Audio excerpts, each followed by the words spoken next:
24th, 2017. We're starting at 1 p.m. approximately, given that there's an attack hockey game. It's actually 1:15. Attack hockey game in the building tonight, and we need to be out of this room by 4 p.m. We started a half an hour ago with a closed session. Now moving into the regular meeting. Are there any additional items on today's agenda? Deputy Mayor Wright? I would it's about the attack. Thank you. Anyone else?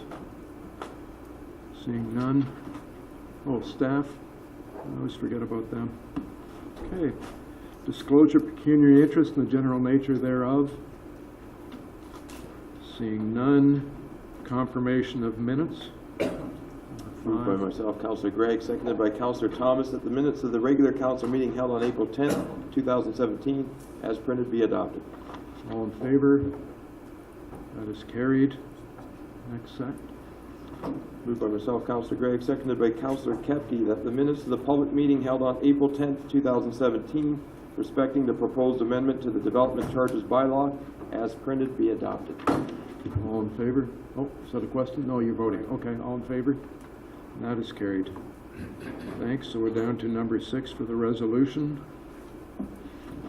Moved by myself, Councillor Gregg, seconded by Councillor Thomas, that City Council now go into Committee of the Whole to consider public meetings, deputations, public question period, matters arising from correspondence, reports, matters tabled, motions for which notice was previously given, and other business. All in favor? That is carried. Thank you. So we're now in Committee of the Whole. We have no public meetings. I understand we have a deputation from Dave Parsons for DIA. Yes, sir. Get you to push the little button there so the red light comes on. There we go. Mr. Parsons, we've got your motion here that is each council member has received, and I understand it's the motion from the DIA Board of Management meeting on April 19th, so it's there for everyone to see. That is correct. So welcome. Thank you very much. Your Worship, members of council and city staff, I'm here today to ask that you consider allowing the DIA to create a pedestrian mall on 2nd Avenue between 8th and 10th Street from July 3rd to July 7th. On the 8th of July, the hottest street sale will take place. An email has been sent to over 300 of our members, and to date we have received 23 responses to the email. I believe that the silent majority has spoken. However, the majority of the responses were in favor of the proposal. One member actually changed their mind after speaking with me after our AGM last Thursday evening, after he heard that the marketing committee of the DIA was planning promotional activities to draw people to the downtown, and that it was not just an expanded street sale. The email that went out was, "Good afternoon, everyone. As some of you have already heard, the OSDIA Board of Management have made application to the city to close the 8 and 900 blocks of 2nd Avenue East for a pedestrian mall for 6 days beginning on the 3rd of July and until Saturday, July the 8th, 2017. The street would be reopened at the conclusion of the hottest street sale on July the 8th. This would mean that these 2 blocks would be closed to vehicular traffic for the 6-day duration. All cross streets will remain open during the time frame. Activities and promotions would be planned and well advertised in an effort to bring tourists and locals alike to the downtown. The issue goes back to council at their next meeting, April 24th. Please let us know what your thoughts are regarding this closure. Thank you, everyone. I look forward to your feedback. Deb Blackshaw. A meeting was held on March 30th to discuss all of the issues of safety, security, logistics. Fire, police, city staff, as well as the DIA were in attendance. All appeared to be in favor of attempting this event. Many events have been planned for Celebrate 2017, and we would hope to complement the activities that are already taking place. Festival Canadiana, Canada Day, Waterfront Festival, to name a few. The Owen Sound DIA has a great marketing committee chaired by none other than Councillor Brian O'Leary. The team he has put together is exceptional. I have full confidence that they will put together lots of fun activities for adults and children alike. We hope to attract more people to our downtown during this event. The pedestrian mall that have been planned, the pedestrian malls that have been planned experience sales growth for the downtown businesses between 15 and 20%. If allowed, we plan to make ours a success. Thank you. Thank you. Any Would questions? there be any questions? Councilor McManaman? Thank you, Your Worship. Thanks to Chair Parsons for coming because we wanted to hear more about this. If I could, sounds like what exactly will happen though? So the street's closed. Yes. What will be on the street? What's the like? And I know maybe you don't have exact details, but is it like you said it wouldn't be like this hottest Were street you sale? down here over the weekend? Yes. First of all, did you see the jumping pads and the slide? So that's what you're thinking would be in the street? That's one thing. I'm thinking that is certainly one thing that we would propose, especially at the end near 10th Street, because the traffic that goes by there will be, I think, phenomenal during that period. So that at least would draw awareness to the fact that the street is closed. And the other thing that was really quite curious is that at our AGM, I had several people come up to me and say, what about our street, 8th Street, 9th Street? What are we going to do? And I said, well, if you want, you come out on to 2nd Avenue, okay? And we intend to communicate to our membership that that is very viable, especially in front of the stores that are empty presently, that we could set up booths and make sure that, in fact, we communicate to all that, in fact, they're welcome to join us. I ended up going to this show on the weekend because I have 2 grandchildren. When they heard that there was this jumping thing and a slide, it was a no-brainer. We were going down, okay? And I do believe that the same would happen if we do promote this. I think that as well we will have some music. And have you been to our street sale in the past? Many times. Yes. So, I mean, we'll incorporate that, but there will be many more activities. Locally, we do have a chap here, in fact, who does have the slides and the jumping pads that I talk of, and he's very keen to get on board with us immediately if, in fact, you do allow this to take place. Yeah, thank you very much. Okay? Councilor Lemon? Well, the objective of closing the street is to attract more interest in people into the downtown.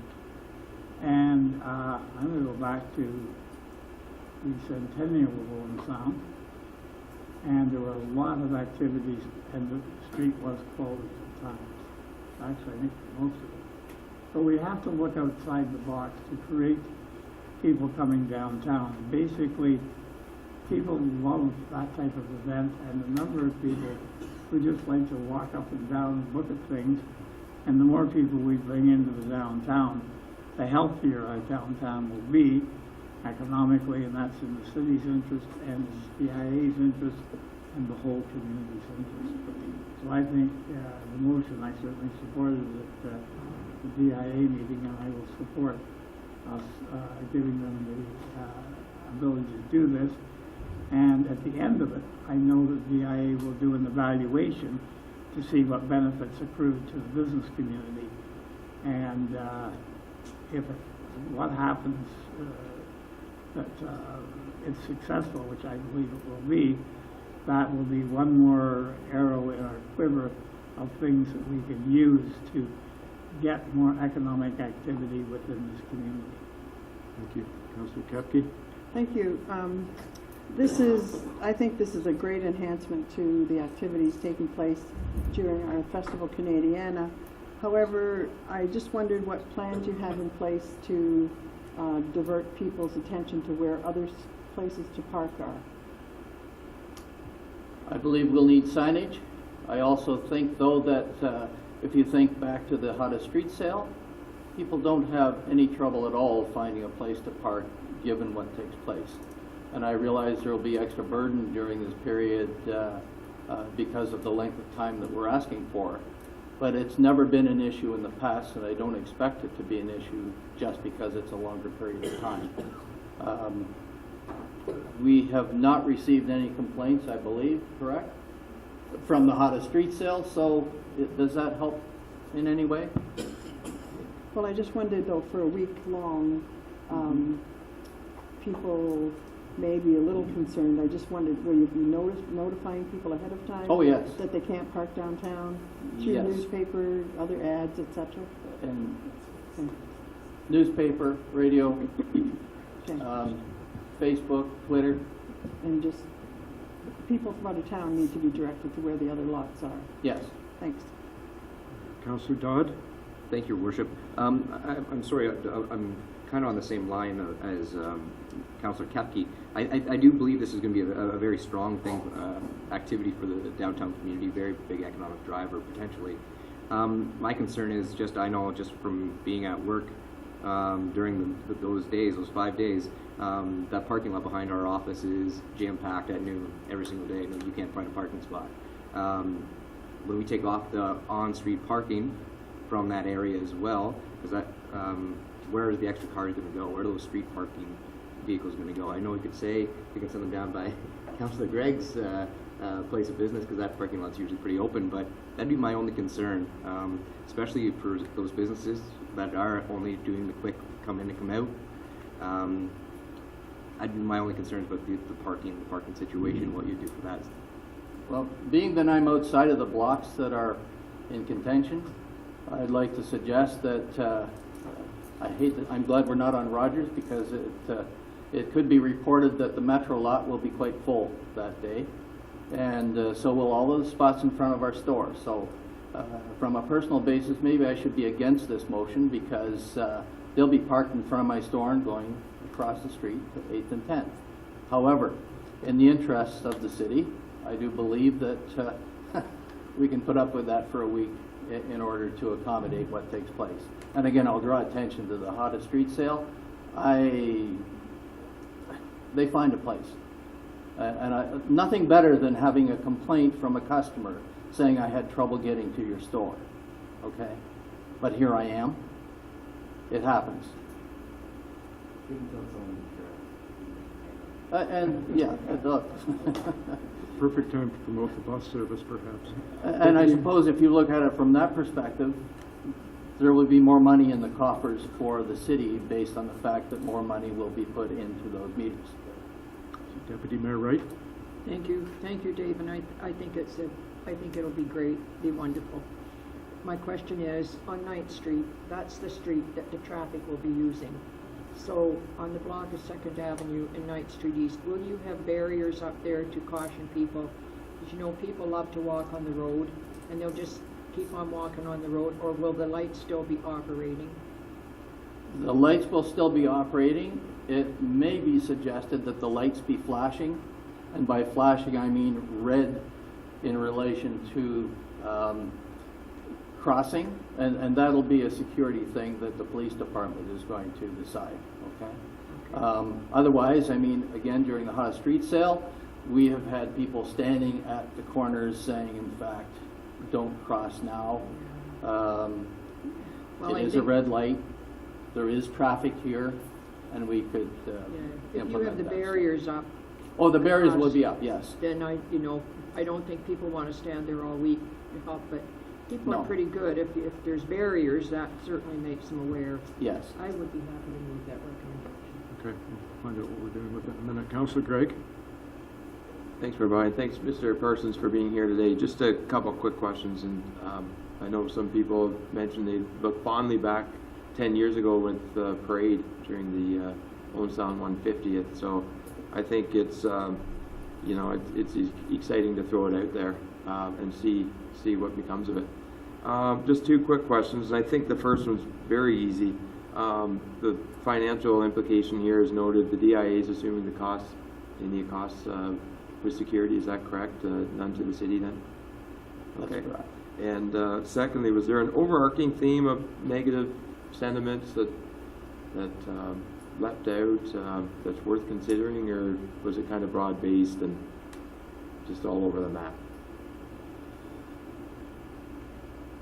Out of 23 responses, there were direct indications that parking could be an issue for some, but that's always the case.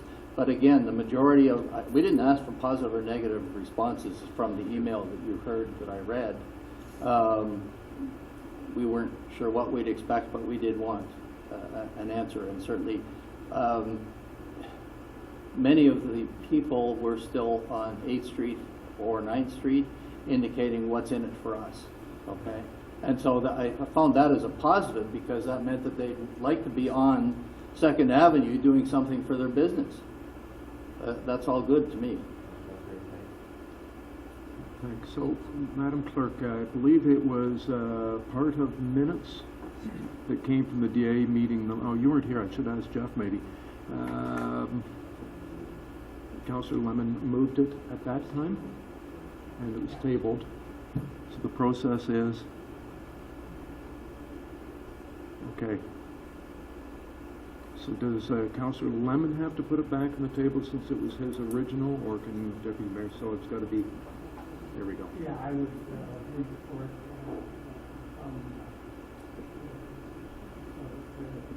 I believe it's a great idea, but we also have to give some time to put it all together. Okay, thank you. It's already moved. Go ahead. There's some conditions in the report from the engineering admin assistant that I think need to be included in the motion, though, with the liability and et cetera. Mr. Becking? Your Worship, most of those are just standard conditions that we apply to every closure, so Okay, so they'd be- it would be the norm. You've got those, that they're included. Good, thanks. I'm going to call They the. would go in with, like, the art that we have. Yeah, precisely. Going to call the question. All in favor? That is carried. Thank you very much. I'll get you to push that button so the little red light goes out. Thanks for coming, Dave. Thank you. Next on our agenda is a public question period. If any member of the public has a question. Seeing nobody moving quickly to the microphone. Correspondence received. We have no correspondence received, which is listed to be presented for consideration. Down.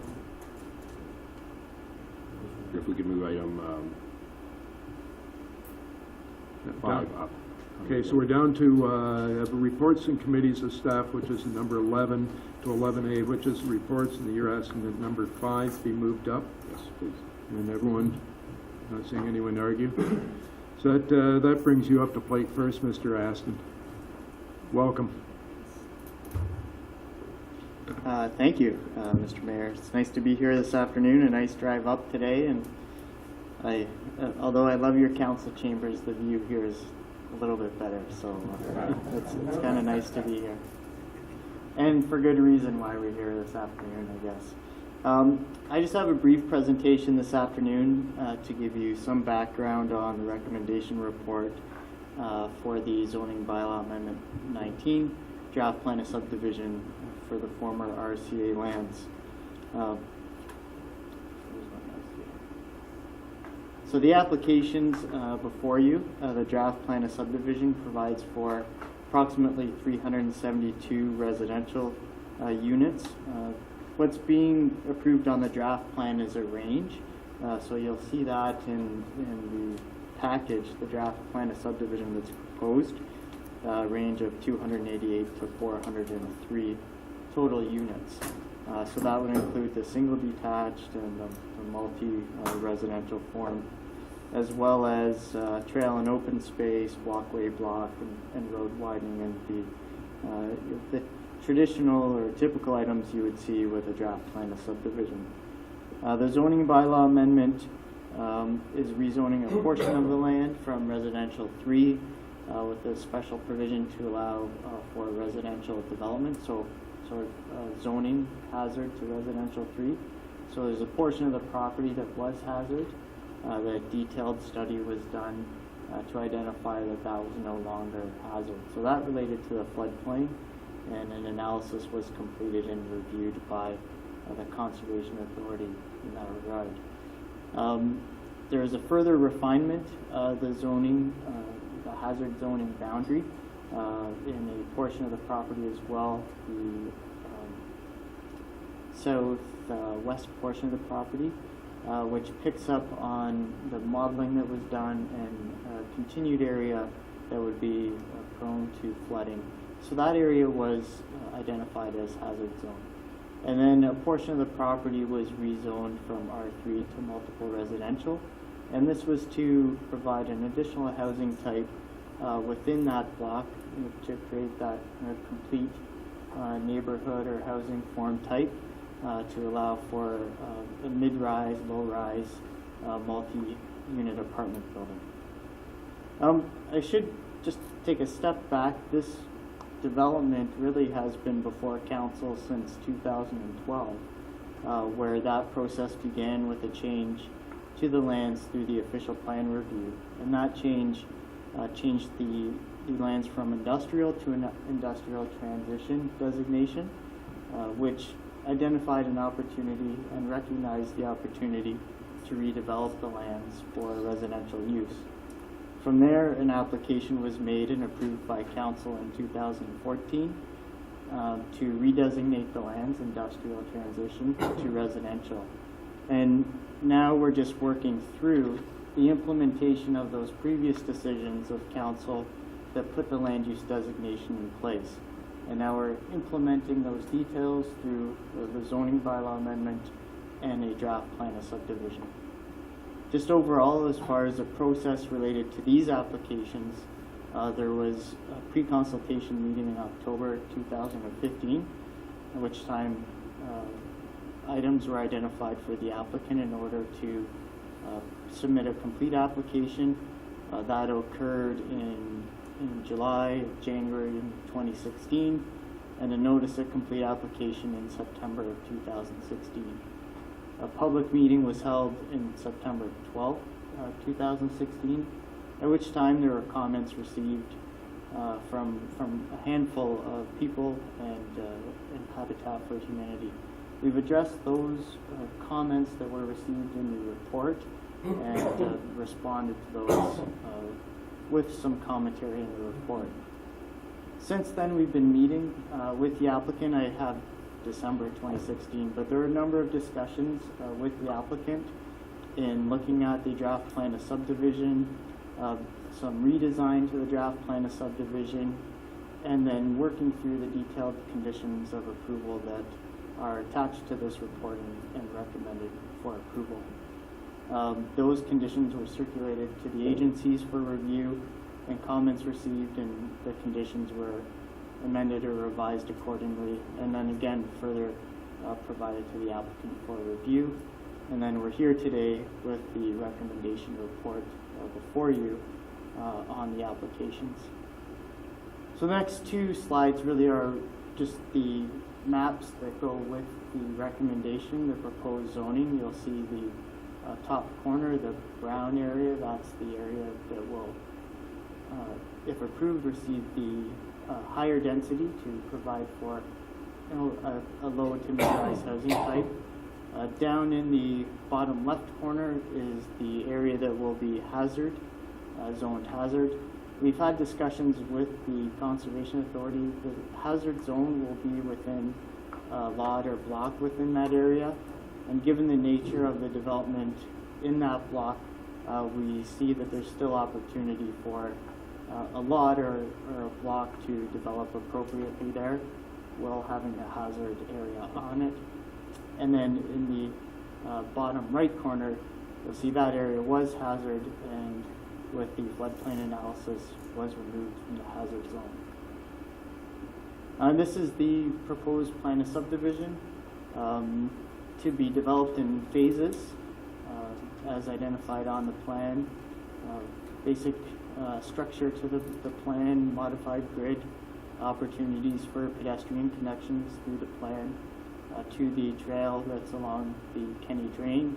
Those connections also provide the opportunity for connection to the park just across the street. With regard to the existing industrial uses, we've worked with the applicant and have included a condition of approval that requires a final detailed analysis on noise from across the street. And that is really an implementation of the studies that they had completed through the process that have been accepted. Conditions of approval relate to improvements to the roads, requirement for appropriate servicing to be in place, requirement for parkland dedication, and that is one of the changes, probably the most significant change on the plan since it was before you last. The linear park or central park that was identified has been removed from the plan and replaced with a wider street. So the wider street, the intent is to have a tree-lined street with pedestrian connections, and also there's opportunity for a gateway or increased landscaping with the multiple residential block. So the removal of the linear park was based on discussions with city staff and the intent and need for that type of a park. And there'll be further discussion with the applicant as it relates to parkland dedication, and there's a note there, additional lands owned by applicant along the Bay Shore, and opportunities to work with them to improve public access or public use there.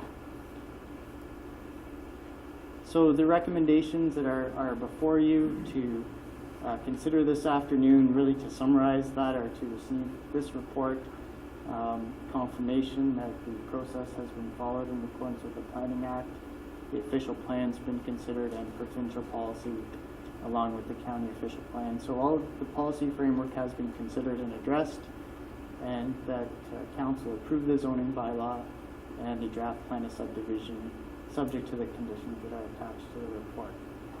So I'd be happy to answer any questions. I know Mr. Shields is here as well, representing the applicant, so if there's more detailed questions, I'm sure he'd be happy to respond as well.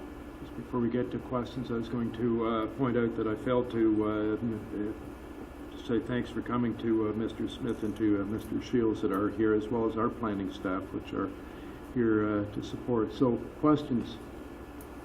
Councillor Lemon? Yes, the province has some regulations now that require a certain amount of affordable housing within the development. Is this going to be applicable to this site? Through you, Mr. Mayor, the province has policy related to affordable housing.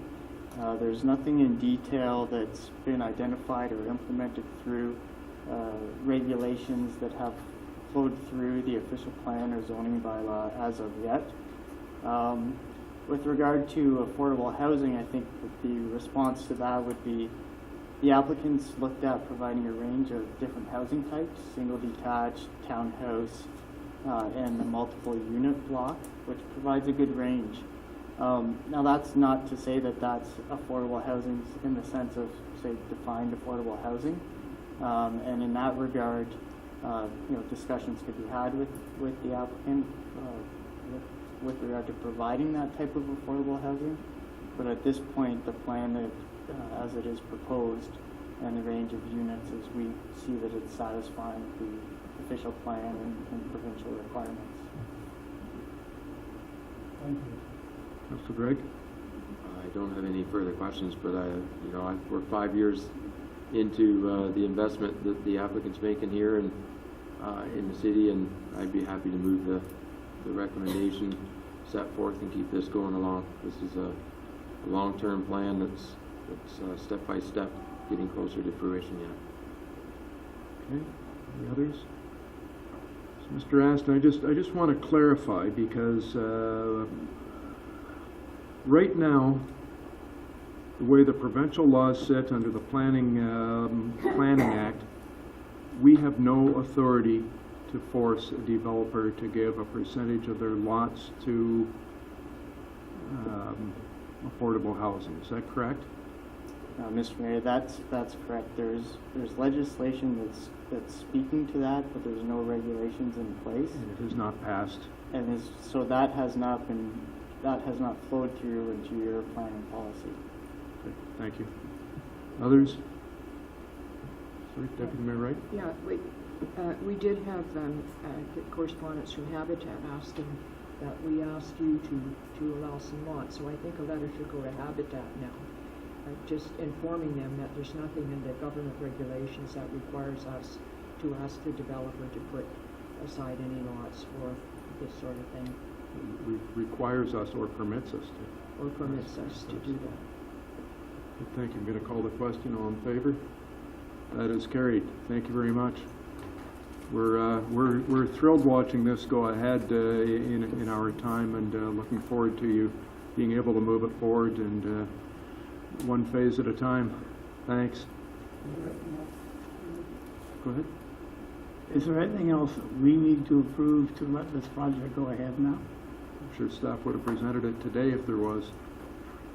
Going forward, To respond to that, I think just the next step would be the necessary notices of this approval, and then the appeal period, and then that would have the approval in place such that the applicant will have their list of conditions of approval that they'll start checking off as far as addressing those requirements for a final approval and to move forward with developing the lands. Thank you. thank you.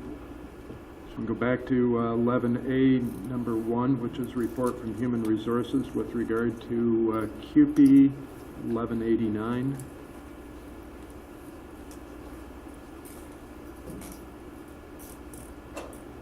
Good afternoon, Your Worship and members of council. The recommendation in this report is that council accept the report for information purposes. The strategic initiative is to optimize the city's operations while maintaining or improving the quality of life. The background in the report is that QP 1189 Union, which is our inside workers union, served the city of Owen Sound with notice to bargain on October 3rd of 2016. The city then developed their bargaining team, which consists of myself, Kate Allen, the Director of Corporate Services, Pam Coulter, the Director of Community Services, and Tracy Johnson, the Deputy Treasurer. We did meet with the bargaining team representing the union on January 9th, 2017 to exchange proposals and attempt to negotiate the contract. On that day, the union indicated they would be filing for conciliation. On January 10th, the employer received confirmation that the union had in fact filed a request for conciliation for a conciliation officer to be appointed by the Ministry of Labor. Conciliation is a process where a union or an employer can ask the Ministry of Labor for help in resolving their differences so that they can reach a collective agreement. If the parties are in negotiations, they must use this process before they can engage in a strike or lockout. If the two parties meet with the conciliation officer and attempt to negotiate a contract, and they are unable to do so, the conciliation officer will file what's called a no-board report, and the union cannot strike until 17 days after that no-board report has been filed, and the employer also cannot lock out the employees until 17 days after that report is filed.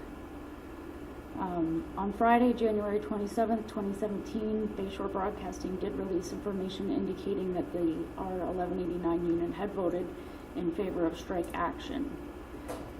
The city was notified by the Ministry of Labor that a conciliation officer has been assigned, and the parties are to meet on May 17th and May 18th, 2017. The city's negotiating team will continue to negotiate in good faith and within the mandate already provided by council. Our goal will be to negotiate a contract that is fair to both the ratepayer and the employee. There are no financial implications at this time, and the city's negotiating team will continue to communicate with staff and council as we move through the process. Councillor Dodd? Thank you, Your Worship. So, thanks for giving that presentation, Annie. Just for some little bit of clarification here. So you never were given, or the city was never given any forewarning of the actual notice that they were going to go to conciliation? Through Your Worship, we did sit at the table with them and exchange proposals. We didn't have an opportunity to negotiate any of the proposals before they advised us that they were going to be filing for conciliation. Right, but so when they went for their strike action, they was just communicated to the radio before it was communicated to the corporation? Correct. I'll move the recommendation. All in favor? That's carried. Thanks. Number 2, purchase and sale agreement. Just doing Deputy Clerk, you are.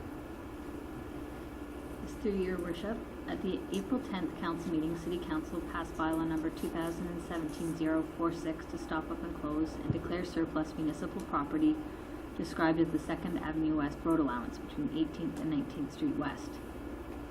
The city received an agreement of purchase and sale from 2037005 Ontario Corporation, who offered the city $20,000 for a portion of the road allowance. Other items of note from the agreement of purchase and sale are that the buyer is responsible to pay GST costs and any other disposition costs in accordance with the city's land disposition bylaw. The closing date will be on the date that a site plan agreement is reached and will be no later than June 1st, 2017. It is conditional upon the buyer obtaining draft site plan approval. If the buyer does not apply for and be issued a building permit on or before the day that is 1 year after the date of closing, the buyer will pay the city an additional $15,000, and the property is being sold on an as-is, whereas basis. At Council's closed meeting on April 10th, Council requested that an open report and bylaw be brought forward. The bylaw is listed on this agenda, and staff are looking for Council to receive this report for information purposes. Thank you. Deputy Mayor Wright? Moving it as recommended. As recommended, I move the recommendation as it's stated on the report. All in favor? That is carried. Down to number 3, Harrison Park Pool refurbishment. Thank you, Your Worship. Before I get going on the pool refurbishment report, just a reminder that the pool will be operational this summer. Miller Paving is back as a major pool sponsor, so there'll be lots of opportunities for free family swimming this summer. So the Harrison Park Pool has been a popular destination with city residents and campers for many years, and the pool was beyond its useful life and was in need of repairs and upgrade. And in 2016, we retained Monteith Brown to assess the pool and engage the public and receive input. In September of 2016, committee and council endorsed the Harrison Park Pool study by Monteith Brown and 7 key recommendations. The direction included decommissioning of the deep pool and design and insert of a Murtha liner for the small pool and possibly a splash feature on the deck into the smaller pool. So this report really gives you background on that process. It updates on the status of those key recommendations and actions, but really the purpose is to seek council's approval for the sole sourcing of the Murtha liner system. So there's 2 components to the Murtha sole sourcing. Part of it will be in 2017. As council will recall, this project is phased over 2 budget years, 2017 and 18. So the 2017 sole source will be in the amount of $75,000. It will be to prepare the drawings and remove and dispose of the existing pool liner in that small pool, as well as to remediate. And then in 2018, actually supply and install the Murtha liner with all the decking hardware, the new sort of circulation and mechanical systems associated with the pool, the new anti-slip membrane and walking system, and new piping. So the recommendation, and I'd ask the clerk to put it on the screen for you, is slightly different than what's in the report. The first part is identical, but that in consideration of the staff report respecting the planned refurbishment of the Harrison Park Pool and respecting Section 19A1 of the city's purchasing bylaw, where any purchase over $250,000 requires authorization of council, council authorized the Deputy Treasurer to approve the sole source request for NC Aquatics to design, supply, and install the Murtha renovation action insert system and associated pool design and mechanical works as follows. 2017, $75,000, and then 2018, $213,000, subject to 2018 budget approval. I didn't want you to think that we were doing a pre-budget approval. There are certain requirements in our purchasing bylaw that need to be met in terms of when you can sole source, and NC Aquatics is the only supplier of this type of system in Canada, so it meets those requirements, Your Worship. Thank you. Councillor Lemon? Well, one of my questions, are there other systems? Is there only one company in Canada that manufactures pool liners? No, there's more than one company that manufactures different types of pool liners. The one recommended, there's a few reasons why this system is considered superior, and you'll know that we're dealing with an existing situation. We're very proximate to a hazard and flood, fill and construction regulated area. So we want to have the least disruption on the environment as possible.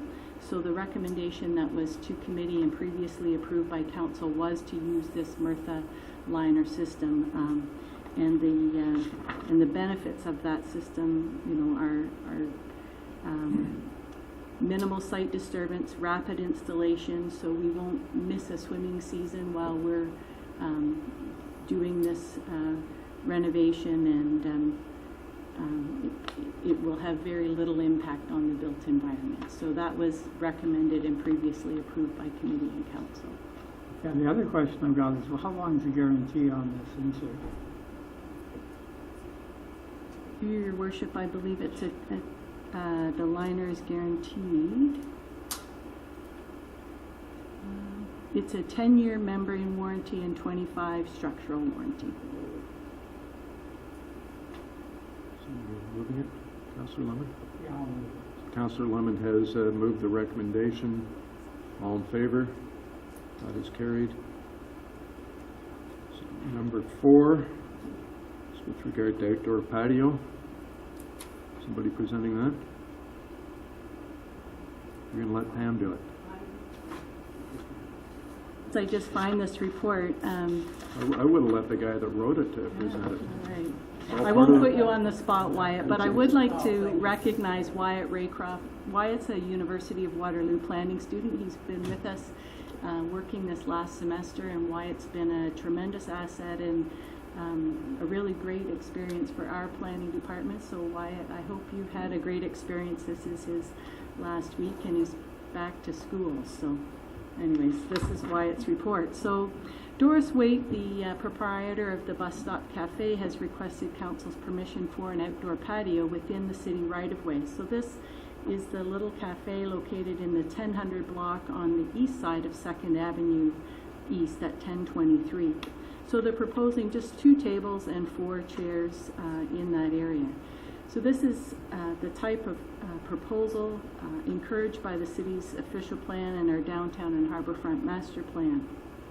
In 2011, council had approved sidewalk furniture and sidewalk patio guidelines. So there's a number of sort of criteria against which this proposal was weighed. So it will operate between May 1st and October. It will have a cane detectable edge. In this case, there's no fence because it's not going to be a licensed patio, but we're encouraging them to use planters and other things to enhance the space and beautify it. They'll carry $2 million in insurance, and they'll pay a $50 a month fee to the city.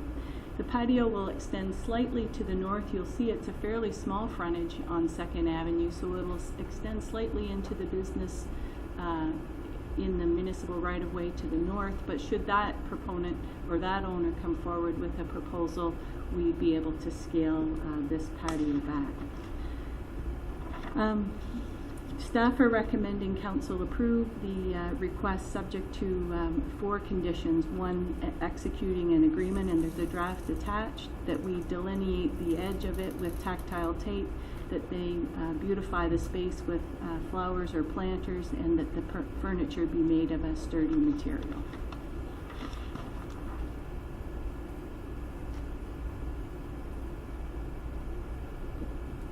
Councillor Thomas? I'd move that recommendation, Your Worship. Any questions? Go ahead. The name is most appropriate because that was the former bus stop many, many years ago. That Art Deco building also, I think, is registered in our heritage registry, is it not? Through your worship, it's actually a designated building. Yeah, thank you. Deputy Mayor Wright? Thank you very much. The patio furniture that will be out there, I suspect, will be a couple of new tables and some chairs. Will that be taken in at night? Yeah, thank you. Okay, call the question. All in favor? That is carried. completed number 5, so we're skipping to number 6, which, Mr. Ritchie, you're presenting that, Deputy Treasurer. Yes, I will, Your Worship. The Deputy Treasurer is here, should be any detailed questions. This report, the various ratios went forward to the Corporate Services Committee several weeks ago. Since that time, we've received our education tax rates, and the good news is for the City of Owen Sound, they are significantly less than they were in 2016. This allowed us to rework some of the scenarios we put forward to the committee that evening, and the Deputy Treasurer has actually worked on, I believe, 2 scenarios, Tracy, that we are putting forward, and one continues the status quo that the committee approved of leaving basically the residential tax increase at 3.89 and not shifting quite as much of the tax ratios off our business classes as we had hoped to come into line with our 10-year plan to agree with the county. It was a 1-year procedure, 1-year step, I suppose, saying moving forward in the reassessment, years 2, 3, and 4 would be easier to continue that progress on, and wouldn't be quite as punishing as doing it in the first year. With the reduced rates, in fact, we could continue that at 3.89 and make some significant increase on the county ratios. So we could be very much continuing on our 10-year plan, and I believe we'd be in year 5, Tracy, am I right on that? Yeah, just below the 6. We would be roughly halfway through that plan to reconcile with the county ratios. However, Council has the option, should you wish, under the same theory. I believe in years 2, 3, 4 of this reassessment, we'll be able to make significant inroads and perhaps get back on track with that plan. And in this year, the scenario, the previous one, Jeff, if you could please. Right, you could go with 4A, and that would allow you to actually have a tax increase for your average residential customer of 2.81%, and we wouldn't make the significant adjustments we did in the tax ratios, moving the commercial classes. Is that correct, Tracy? So you have 2 options, Your Worship. 3.89 for the residential, making significant move on your business classes, or 2.81, not making a significant move on your residential or your commercial classes. Deputy Mayor Wright? Thank you very much. We certainly worked at this at Corporate Services and came up with a scenario of 4 and thought that would be great. My problem, I guess, with us going to number 6 is the fact that this is education taxes. That we do not charge education taxes. That's set by the government. And so the homeowner pays education taxes separate from our household taxes. To me, this has taken what should be given back to the taxpayer on education taxes and moving it over to city taxes. So I'm actually not in favor of going to 6, but to leaving it at the one that was recommended by Corporate Services, which would, with the education tax, would lower it to the 4A, which we had come to in the first place. And because we were fortunate enough to get less money or less taxes for education, it does give the homeowner a bit of a break and still gives commercial a decrease of 0.71%. Councilor McManaman? Thank you, and that was my first question. 4A, is it fair to say that 4A, even though there's some slight changes, was the one recommended by committee? Is that a fair statement? Yes. And I noticed one member voted against it. I was going to ask this. Is that because they wanted more towards 6? Is that, if I might ask the chair? One member did vote against that, and just a synopsis of his comment, maybe I think it is reasonable to hold on adjusting the decreases in some ratios for 1 year. This is only if there's a commitment to drop them in the next 3 years when there's no decrease caused by MPAC, if that helps. Okay, yep, no, thank you. And just for Mr. Ritchie, I think you said this, but 4A still puts us on the road, or makes movement towards decreasing the commercial and industrial tax rate. I believe the movement is very small, but it doesn't send us in the opposite direction. Thank you. just want to clarify, it's 4 was the original one, 4A is the original with that, taking into account the educational. I just wanted to make sure that, I know 4 was voted on by the committee, but with this new information, probably fair to say they would have said 4A. Is that, that's all I was trying to get at. Thank you. Others? Seeing none, so I guess we need a motion in some direction. Go ahead, Deputy Mayor Wright. A motion on the floor that we accept scenario 4A as amended with the 2017 educational rates.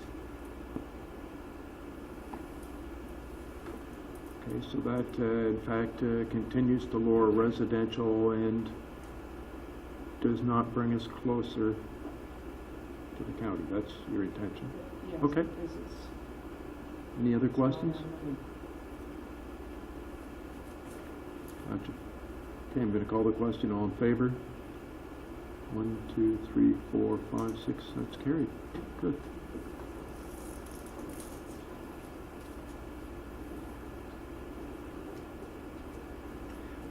Down to number 7, which is Ms.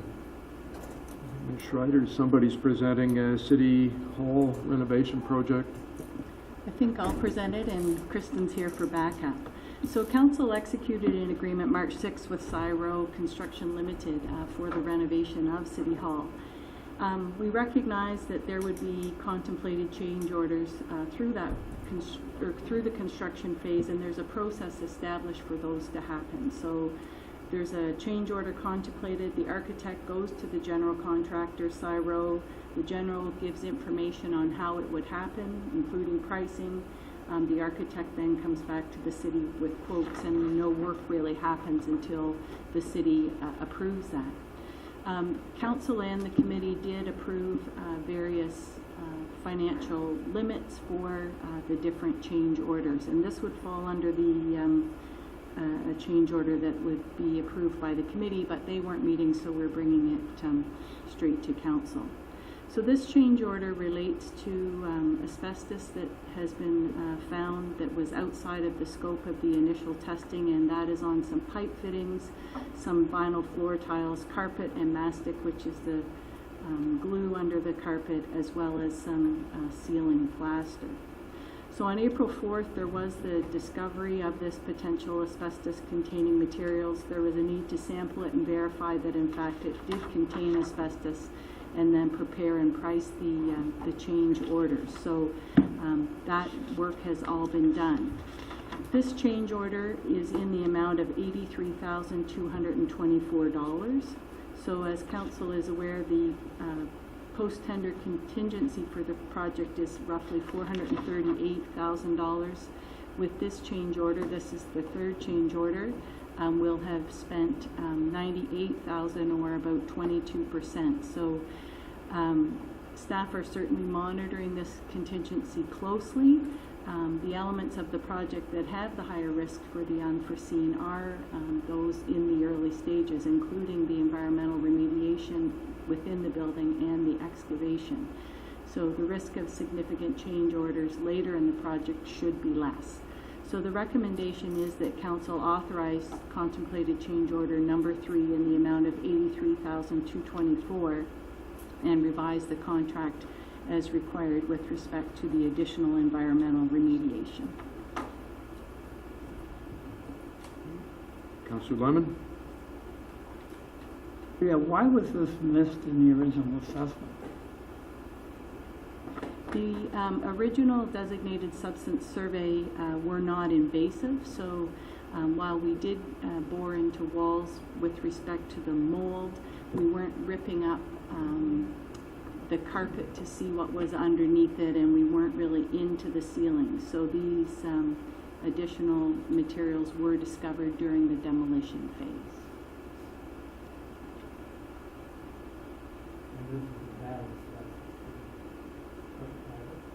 The report goes through the type, there's type 1, 2, and 3 removals, and you'll see that some of the materials that have been found are type 1 and others require a type 3 removal. So there's a range of materials there. Councillor O'Leary? Thank you, Your Worship. I just wanted to mention that this, the price to remove this asbestos started out at $120,000, and Kristen Schreider went to work to negotiate this down to what it is now. So I just wanted to thank Kristen for that, and just acknowledge the fact that it's nice to have her there overseeing the construction, and that really helps. And with that, Your Worship, I'll move the recommendation. Okay, the comments, call the question, all in favor? That is carried. So number 8, Manager of Contract Services with regard to on-sound flight services lease renewal. Ken? Thank you, Your Worship. The Owen Sound Flight Services leases approximately 662 square feet in the lower level of the existing terminal building. There's been a lease in place for the last 3 years at a unit rate of $6.21 per square foot. The existing lease agreement lapses at the end of this month. Commercial space or space for office purposes in town is running approximately $16 a square foot, and staff were given the direction from council to try and make the airport more sustainable. In our negotiations with the flight service, it had to be acknowledged that the flight service is contributing significantly to the airport in terms of the amount of fuel that they're using and purchasing from the city, which represents a significant net revenue of something in the order of $6,000 per year. They're also, of their own volition, taking on initiatives such as marketing through their network of clients and so forth that make the airport more popular and for which they're not receiving any compensation. Staff agreed that that effort and additional revenue that's being generated as a result of the operation needed to be reflected in the proposed lease rate, and through Mr. Hughes's efforts, the parties agreed on a lease rate of $7.14, which acknowledges the revenues that have been generated by their operations in other areas, and agreed to a 3-year lease agreement. So what that will mean is that the new lease agreement will generate revenues of about $4,725 per year, subject to a CPI escalation. That represents about a 15% increase over the current lease rate that is being charged. And with that, Your Worship, the staff recommendation is that Council pass a bylaw to authorize the mayor and clerk to execute the agreement on behalf of the city. Thank you. Deputy, or sorry, not yet. No. Councillor Kepke. I'll be happy to move that recommendation, Your Worship. All in favor? That's carried. Number 9, Environmental Superintendent, Household Waste. Thank you, Your Worship. This is another good news story. As Council will recall, we municipalities are all required under the Waste Diversion Act to undertake a household hazardous waste program, as are our neighbors. And traditionally, we have worked together to have one program. The proposal before you is to continue on with our shared approach, which will result in a number of household hazardous days occurring throughout the course of the year. Owen Sound, Chatsworth, Meaford, Georgian Bluffs, Grey Highlands, and West Grey will again participate. Under the arrangement, each partner pays to the city $1,400 administration fee, as well as $25 per resident that uses the service. Any funds that we recover from Stewardship Ontario will then be rebated back to each of the partners in proportion to the number of residents that utilize the service. All in all, a very good arrangement. It's worked well over the years, and we have every reason to believe that it will continue to be very popular. And with that, Your Worship, staff are recommending that the mayor and clerk be authorized to execute the agreements with our partner municipalities. Councillor Lemon? I would cheerfully move. I think cooperation in these areas are important. Thank you. Any other discussion? All in favor? That's carried. Number 10 is a verbal report from Councillor Kepke. Thank you, Your Worship. Highlights for the city celebrations between April 25th and May the 8th are tonight and Wednesday at 7, the Owen Sound Attack continue their battle in games 3 and 4 of the Western Conference Finals against the Erie Otters, right here at the Harry Lumley Bayshore Community Center. So let's have a little enthusiasm in this room and go Attack Go! Come on, everybody, go Attack Go! All right. Tuesday, April 24th, join the Kiwanis Music Festival as they present their Festival of Stars at the Alliance Church at 7 p.m. Thursday, April 27th, the Queensbush Bluegrass Club hosts Junior Sisk and Rambler's Choice at the Owen Sound Legion. Saturday, April 29th, Scenic City Order of Good Cheer hold their Cheechamon dinner cruise from the Owen Sound Harbor. Also on Saturday, April 29th from 9 to 5, Georgian Bay Garden Club will be holding a symposium at the Bayshore Community Center called Gardening for the Future. Fresh First Friday will take place on May the 5th in downtown Owen Sound, where businesses will feature fabulously fresh springtime extravaganza of retail restaurants and business specials and activities. And the next council meeting will take place at 7 on Monday, May the 8th. Check out the city's tourism website at owensoundtourism.ca to see what else is taking place in Owen Sound over the next few weeks. Good. Thank you. Deputy Mayor Wright. Thank you very much. We had an interesting county meeting 2 weeks ago.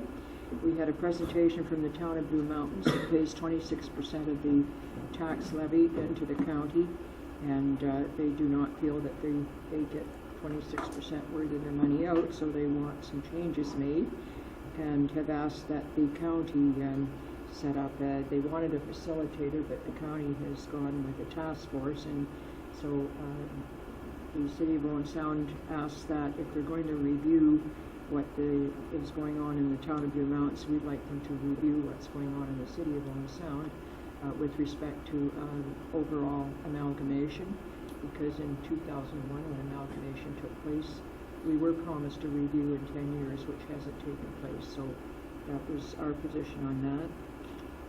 We had a very interesting presentation from University of Guelph students who took a look at the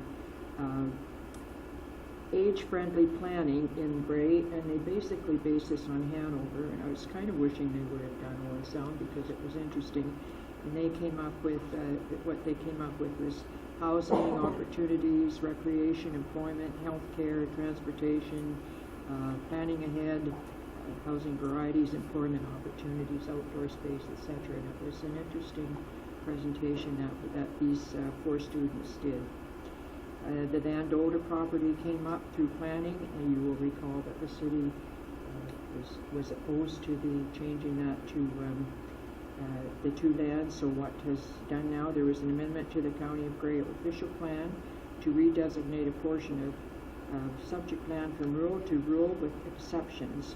On recommendation from the government, the designation requests change from settlement area to rural with exceptions, which allows them to put a road through their landlocked portion. So that's how that ended up.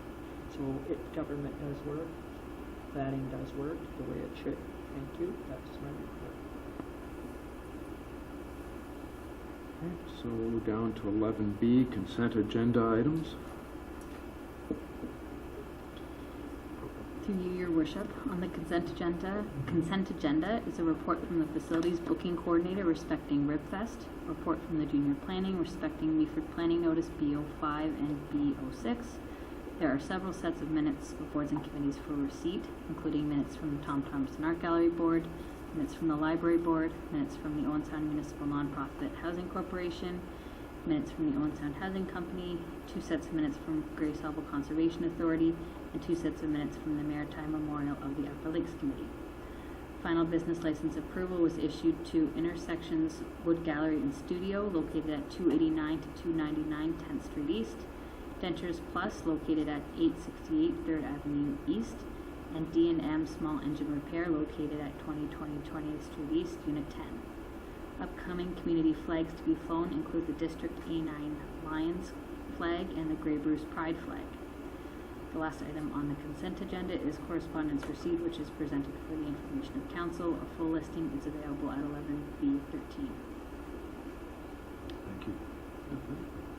Moved by myself, Councillor Gregg. The City Council receives items 11B1 to 11B13 on the consent agenda dated April 24th, 2017, and further, that the recommendations contained in reports 11B1 to 11B2 be approved. All in favor? That's carried. So within that, I see at number 3 we have Tom Thompson Art Gallery. Thanks, Your Worship. Very short report. There was some discussion at that meeting, which was my first meeting on this board, of the deficit that the board suffered at the end of last year. They've engaged Collins Barrow to do all of their bookkeeping and accounting from now on, and the deficit itself was covered by funds that the gallery had in its operational reserves. There was as well some discussion about the moving forward, and there was on April 1st a day of strategizing, I guess, and visioning regarding the plans for a new gallery. That was carried out by Wayne Hussey Consulting, who was the group that actually did the $485 million donation to the AGO and did their $65 million fundraising campaign. So quite well known in the world of fundraising, and there was a full day session on that, which was quite interesting and came up with some great ideas for the gallery. Thank you. Any questions? Seeing none, might as well leave your microphone on. I think the library is next. Yep, library board meeting. It was pretty much a straight business meeting. Not a lot going on. We were still dealing with the contract issue that we had ongoing at this point. These are the January minutes. You may be interested in knowing, though, that in December there were more than 15,000 visitors to the library, and 21,000 materials circulated through the library, 33,000 uses of technology in the library. That's December, and remember, we were closed for at least 5 days of that month as well. So the library is still seeing stellar use. The uses are changing in some ways. There's a lot more technology going on there now, and that's really all that came out of that meeting, Your Worship. Thank you. Next in here I have nonprofit housing and the housing company. Councillor Lemon. Yes, Your Worship. I'll start off with some really wonderful news, and that is the fencing is up around our new site, and the next step will be removal of the topsoil, fairly shallow topsoil, for the roads and the dwelling units that we're putting into the first phase. So things are moving ahead with that. Hopefully we'll see openings possibly at the end of this year, but certainly early in 2018. That's the best news that I think anyone could have. Things are moving ahead in this community, and it's great to see. And this council's been an active part in that. We have let the contracts, etc., for that, and that is good. No other major issues in either set of minutes. That's the biggie, and it is a large one. Snow costs, etc., were, as always, not the greatest, but there's not much you can do about that. And we will continue to move ahead on our project, and I think that's something that's a big step forward. I don't know whether we're planning official sod turning or not. It may be a rock turning ceremony instead. Everybody gets to take a piece of the Niagara Escarpment home with them, I guess, or something like that. Be a little different than the usual things.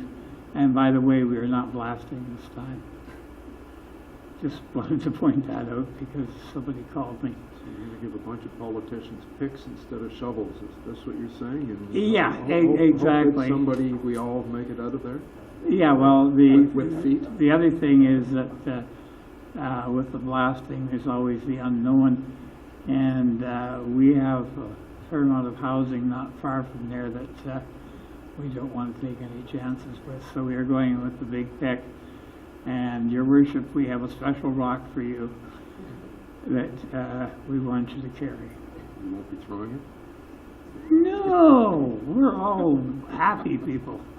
But anyway, things are going great there, and this is going to be a valuable addition to the city. The other thing is there appears to be some additional funding coming down the pike, and we're in a situation where if there is more money for housing, we have the land, we have the site plan, and the servicing, so we are in a good position if more money comes forward to take advantage of it, and it's our intent, we would. Good. We're pick ready. Yeah, very good. We're not shovel, but pick. Good. And actually, we will let the mayor, we'll give him a crowbar and a pick, and yeah. Thank you. Exactly. So next is Conservation Authority. Thank you, Your Worship. There's nothing of significance that changes things for Owen Sound noted in either sets of these minutes. Okay. Back to you, Councillor Lemon. You didn't get much of a break. Maritime Memorial. Things are moving ahead. We have applied for a seed grant from Trillium of about $45,000 in seed funding. Now that the snow is gone, we will proceed with the installation of the lights, etc., on the Manitoba. And we have a date now in September for the official unveiling of the provincial plaque. This will be the first provincial plaque Owen Sound has received in about 30 years, I think. And it's a step in the right direction, and there'll be more on that just a little later once we sort of firm up what we want to do for the provincial plaque unveiling. The light unveiling will be on the Thursday before the big weekend, and we have to get the sunset time so you can see the lights. And we're going to do an unusual opening, and that is that it's going to be at night in the dark, and then we'll throw a little light on the situation. Everyone will see the light. Good. Oh, I don't want to go there. You said it. You said it. Thank you. 11C is minutes from Corporate Services Committee. Thank you, Mayor Body. I'll just point out, I guess when I asked for approval of these minutes, it would be save and accept item 8A, as we dealt with the tax ratios earlier. So this was a pretty short meeting that we've had compared to the first couple. We have a pair of tax sales in place right now in the city. Approximately one every 2 years is kind of some historical data on it. One of these is actually a vacant land right now. So that has been advertised during the last month throughout various channels. Secondly, we had a report highlighting sick time, short-term disability, LTD from last year. The city is a little higher than comparables. We are looking at, and we've got a company working with the city in 2016. I'll pull that up. Trying to improve our workplace health and wellness and limit the exposure to accrued sick time and short term.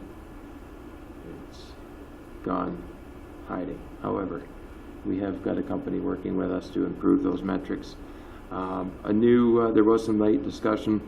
Last year was the first year where we have now had some accrued lost time due to the changes in the PTSD, which came about from a change in provincial legislation. We have had some firefighters accrue some time on that due to that illness. So that's just a report for council's information and for committee at that time, looking back at last year. With that, I would ask for approval of those minutes. Thank you. Any questions?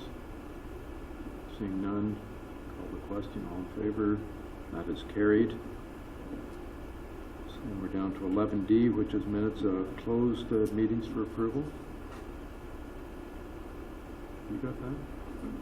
No, he doesn't have it? Okay, so it can be anybody. Anybody? Councillor Kepke?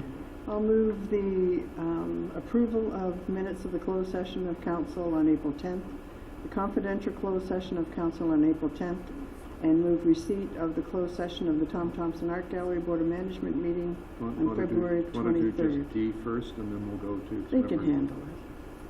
Oh, I just remember Mr. Smith just... All right. D1 and 2, approval. All in favor? That's carried. D and E1, receipt. So, receiving... Tom Thompson Art Gallery, February 23rd, closed session. All in favor? It's carried. Down to 11F. Thanks. Down to 11F, which is motions for which notice was previously given. Councillor Gregg? Thank you, Mayor Body, for the chance to bring this forward today. What I wanted to do is recognize the difficulty every year at budget time for council to take a look at proposed increases that come in at 5% or more. Some of us may feel that's unaffordable, some may feel it's not so bad, and we work at trimming the budget down to 4%, which we've seen in the last 3 years is we're just under a rolling average of 4% a year. So what my motion is asking is that when we look at the budget in November and December of this year, it comes forward to council with the municipal levy increase no greater than 2.5. What it does not mean is that the budget cannot go to 3.8%.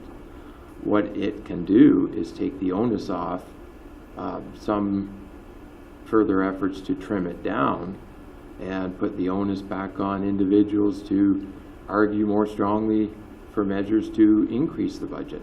There is nothing wrong with council's prerogative and direction on that, but what I'm saying is the taxpayer in this community needs a better starting point from their council, I think, to work on achieving our strategic goals. I've got some further information in front of us here.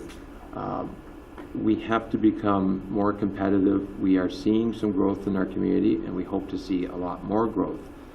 But using some of the data that we have accumulated over the last couple of years, and some of it's rolling 28.168 million for 2017 is the municipal tax revenue needed from the taxpayer. It's a huge load on the resident in this municipality. It's about 70.5% that the resident bears. The single residence bears 59.5% of that.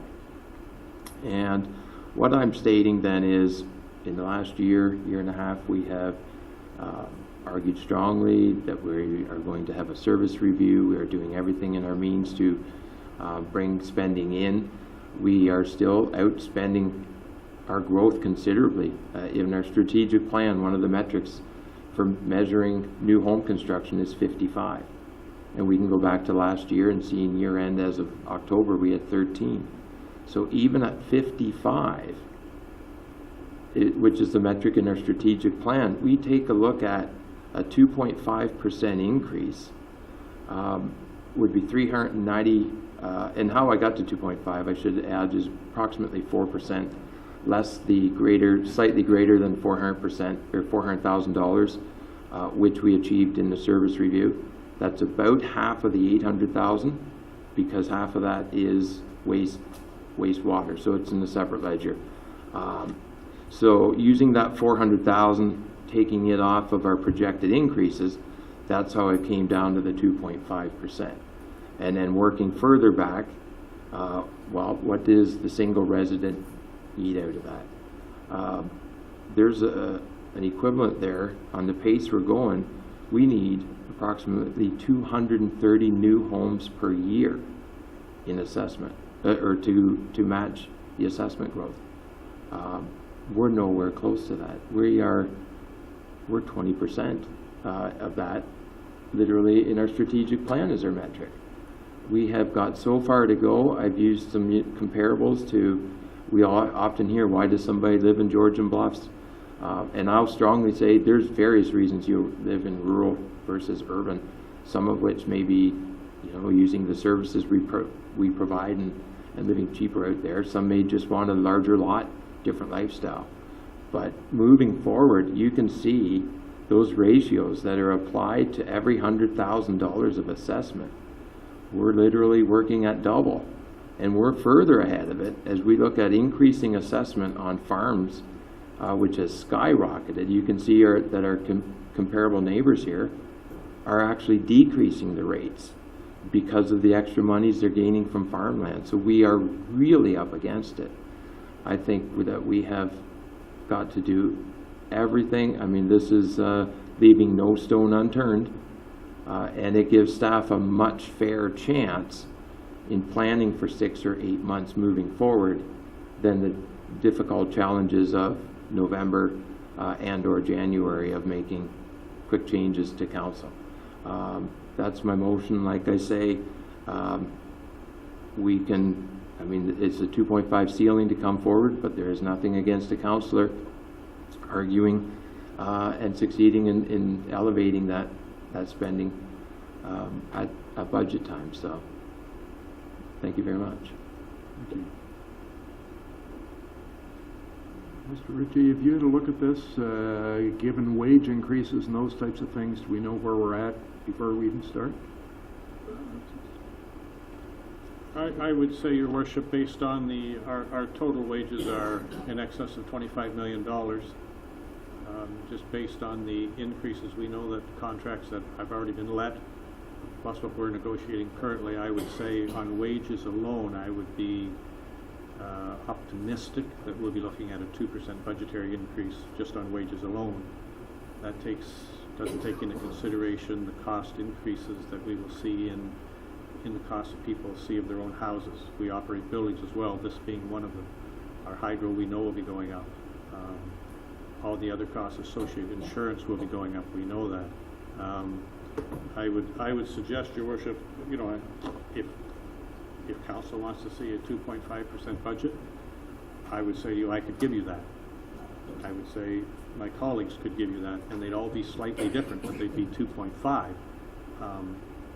But we could get you there, but that would mean reducing bodies of work for the city and some of the services we offer, and I'm not sure that's the role of staff to make those decisions without tremendous input from council and committees. So if it's 2.5 that council says they would like, that won't be that big an issue, but you may not like how we get you there, I guess is what I'm trying to say to you, and that's what council's input in the budget process is. You represent the community, the services that they value, and any time in my 16 years here that we have tried to reduce services, we have gotten pushback from some element of the public that says, I don't like that service being reduced. So the struggle isn't getting the budget, the struggle is getting the services that your public appreciates. And that's council's role to make that fine balance, not staff's in my humble opinion, but that's certainly budgetary wages alone. We're looking at a 2% increase with no other cost added. Thank you. Councillor Martin? Well, one of the things in terms of the wages increase, the amount of money, in absolute terms, not in percentage terms, because I like absolutes. More than half of our wages, I believe, are statutory, in that we have no control whatsoever over them. And that represents, as I said, about close to 50% of our wages. At the present time, we can't do anything about it. And it really ties our hands with the rest of municipal services when two of them are eating up literally half the pie. And this is one of the problems we're facing. Hopefully when the OPP costing comes in, perhaps there may be some savings there. I don't know, but we have to look at all alternatives. And one of them is energy consumption. I'm a member of the Legion, and we are converting all of our fluorescent fixtures to the new LEDs. And the payback period is 7 months. And I would like, I was just counting the number of fixtures in this room and figuring out we should be looking at initiatives like that that will save us money on a continuing basis. But I mean, even if it's a year payback, it's money in our pocket to be able to do that, because we've got, I don't know how many rooms in this building that use fluorescent fixtures. If we could reduce our hydro consumption by 30, 40, even 50%, that would make our life a lot easier. Ontario Hydro, I'm sure, wouldn't be a great fan of that. But these new lights give you a better spectrum of light, more of a white light, and we discovered at the Legion, rooms are brighter and look more attractive. But to me, that's the kind of initiative we need, because this is not cutting back on services. In a sense, it's enhancing services, but if we could get a payback in a year, I would like to see that, and hopefully those responsible for our buildings will start looking at these new bulbs. I think they have about a 10 or 15-year lifespan, and there's a saving there as well. Thank you. Councillor McManaman? Thank you, Worship. I jotted down several notes here, so I'm sorry if it gets a little scattered. I guess the first thing I'd say to Councillor Gregg is I think your feed here and your comments and your main comment were really up against it. Couldn't agree more. I think that we are up against it, and I think you've done a pretty good job of showing how we're up against it. So I agree with that. My issue with your motion is that's the easy part. What we do about it is the hard part. I guess I'd say we've been here, especially the new members, but myself included. The budget that's coming forward is our budget. It's nobody else's budget anymore. We've been here long. Maybe the first year you can say, well, there's things we're moving along, and it's hard to change, and we were all learning, and fair enough. But now we're 3 years into it, almost 4 years. This is our budget. Every person around this table, anything that's in that budget is yours, is mine. So it's not staff's, it's ours. So that'd be, I guess, my first one.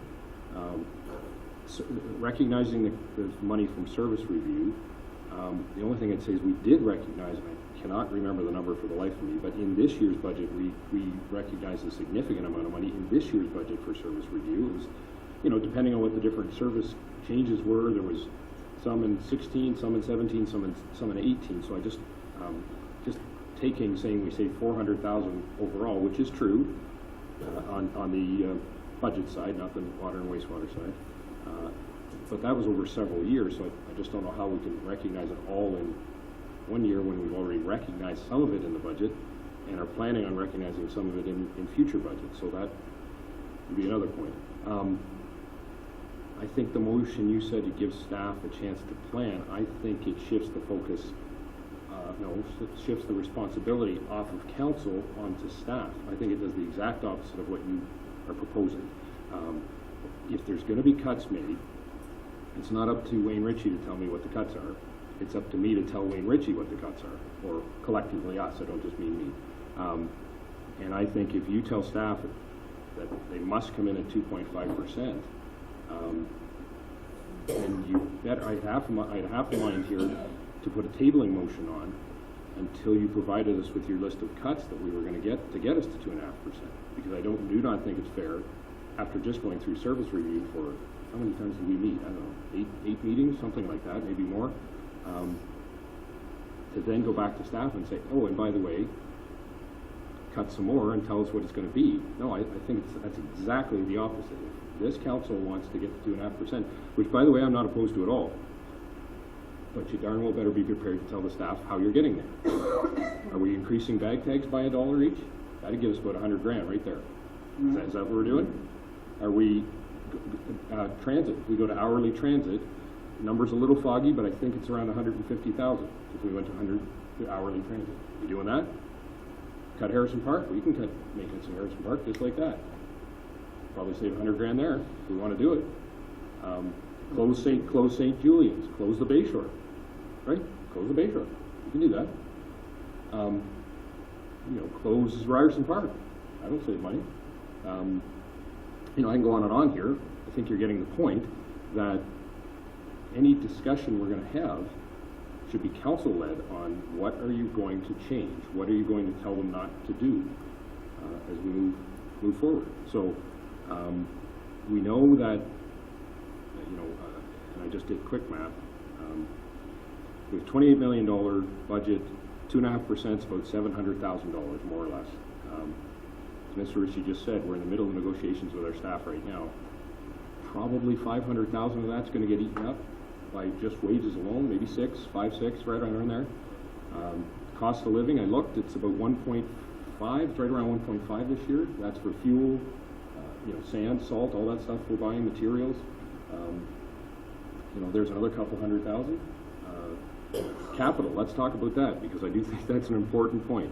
We've committed to put an extra 1% into capital every year, around 250, 300,000 extra next year. So if anybody's doing math there, we're well over 2.5%, that's all. Again, I'm not opposed to getting down to 2.5%. Just tell us how to do it, that's all. And we can debate that. We've set 3 dates, 2 in November, 1 in December for budget. I'll certainly sit for more days than that if you want to discuss what are we changing, what service are we reducing, what are we not going to do anymore. And my last point is on the capital budget. I was here when I said we need to get to an artificial percentage increase that I was comfortable with. And so we'll say we were at 3.1%, we've got to get down to 2.9. It's an arbitrary number, arbitrary percent. And we cut. You know where you cut? The only way you can cut if you're not reducing services is cut the capital budget. And I helped with those decisions, not trying to point blame on other people. Cutting the capital budget, how's our roads network looking now on cutting the capital budget all those years? Not great. The answer cannot be to cut the capital budget. We know that we need more money in our capital, we need more money into roads and infrastructure, and it's not getting better, it's getting worse. We know that. So we criticize other levels of government for going into deficits. Liberal provincial government right now, but Conservatives done it too, go into huge financial deficits over the years. If we cut our capital budget, all we've been doing is going to do a huge infrastructure deficit for years. So if you're going to cut the capital budget, it's kind of the same thing. You're just passing it off to your children, as I said at one of our other budget meetings. So I look forward to the debate at the 3 budget dates. If somebody wants to propose more budget dates, I'm game for it, to get us to as low as an increase as we can be at.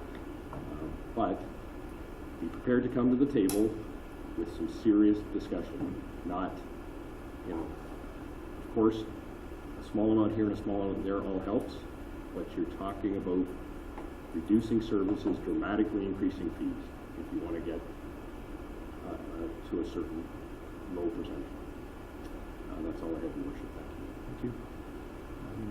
Councillor Kepke was next. Thank you, Worship.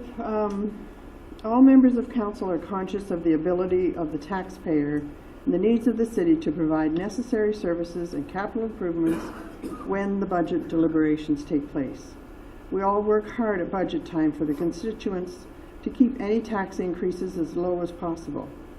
2.5% is a great philosophy and a good benchmark. However, how do we get there? Where do we direct staff to cut services and expenses? I agree with Councillor McManaman on this point. Why do we bother having 3 and 4 days of budget deliberations when staff have presented the proposed budget if it already comes in at our bottom line? I'm certain the city manager knows how members of council feel about any tax increase and directs his staff to be very aware of that as each department prepares their budget. and each department becomes creative on their own initiative. And isn't that what we want them to do? How do we handle unforeseen situations or make capital improvements when necessary, such as our road repairs, if we move to direct a 2.5 increase or less? What if there's unforeseen grants that come forward that are 1/3, 1/3, 1/3? Do we pass up on these opportunities? What about our shovel-ready projects? We're already seeing a lot of residential growth that will bring in more taxes to our municipality. I'm not in favor of the motion because I believe the city manager has received the message loud and clear from council over and over again, and will be responsible to pass that direction along to his department heads. He's the first one to say taxes in Owen Sound are high. Today alone, we approved 2018, not approved, but projected 2018, $213,000 for the pool refurbishing. That's almost 1% right there. The city manager mentioned 2% in wages alone. Like, I just don't understand how we can do it. And I don't feel that the work at budget time is going to be worth it if we don't let them come in with what they have and then we do our job.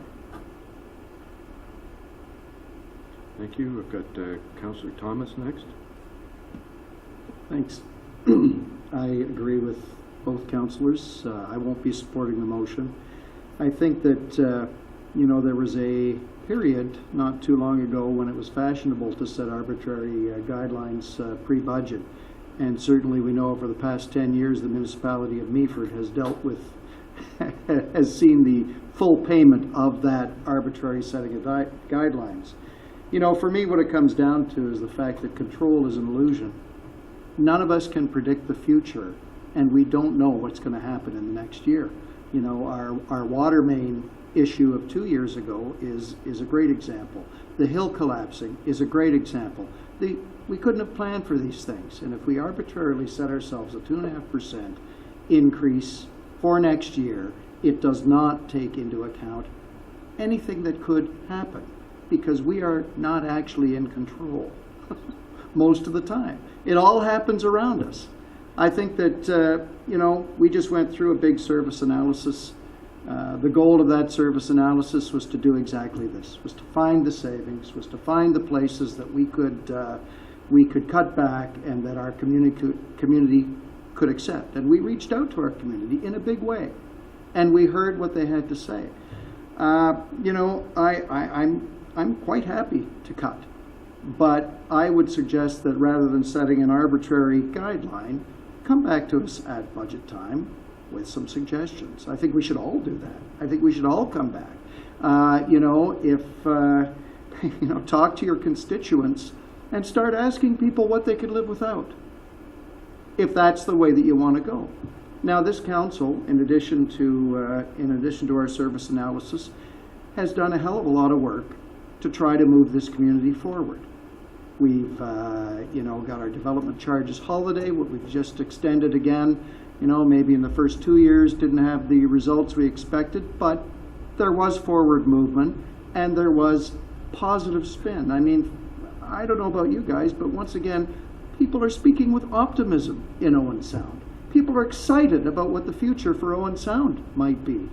It's because of the work of this council, it's because of the work of staff, it's because of the buy-in from the community in the actions that we've been taking. And I think that setting an arbitrary budget guideline sends the wrong message.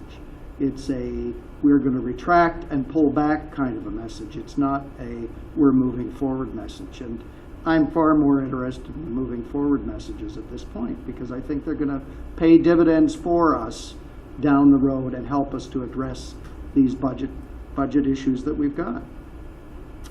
That's all I'm going to say. I appreciate where you're coming from, Councillor Gregg. I can't support it in this fashion, but I certainly look forward to any proposals you might bring forward in November that would lead us towards that kind of a figure. Thank you. Councillor Dodd. Thank you, Your Worship.